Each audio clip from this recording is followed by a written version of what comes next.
My name is John Roberts, and I'm from the Lindon 6th Ward.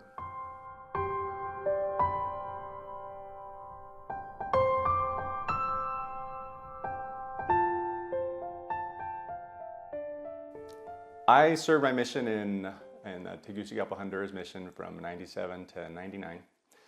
When I decided to go on a mission, it was kind of one of those things where I decided, I'm gonna give this my all. I'm gonna obey the rules. I'm gonna work hard. There wasn't a lot that I took super seriously before that, and so it's like, I'm gonna now do this for real. And one of the things that kind of got in my mind, this prideful idea of like, I am just gonna do it myself. It's like, I'm a smart guy, I can work hard, and I can just get out there and I'm gonna teach a bunch of discussions. This is just a numbers game. If I run house to house and I teach everybody, like, I'm just gonna find the chosen people by working really hard. After I'd been on the mission for a while and thinking, I feel like I should be having more success than this, and I started kind of devoting myself more to prayer, thinking, oh, this is actually God's work. Probably should include Him in the things that I'm doing. It seems so simple, but it was hard for me to learn that I couldn't say, God, I got this. You don't need to intervene here. I'm going to take care of this myself. Fast forward 20 years and I'm in church at Sunday school, and we're having a discussion about the Garden of Eden and why there was a fruit placed there and why He just didn't put them down on earth and give them a good life, or why there was even that choice. Like, why did God give them the choice to fall? And it was something I kind of contemplated a little bit. And I remember going to the temple and contemplating that more as we were watching the video. And I felt a flood of inspiration about why that was so important, that we have that choice.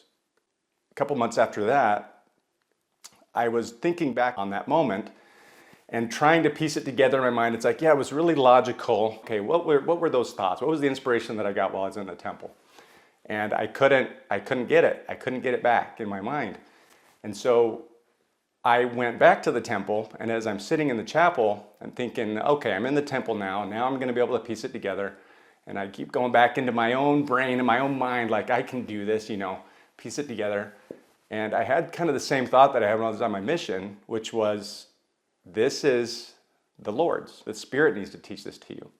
And when I had that thought, I said, okay, clear my mind. And within a couple seconds, those same thoughts, the Spirit started teaching me again about the importance of our being able to choose, that the fall had to happen by Adam's choice, that God wasn't going to put him here in a fallen earth, but that the atonement had to come about because man fell. And just all of this information started coming back, and I'm just thinking, wow, this is an important lesson for me and for my life, to remember that God knows everything.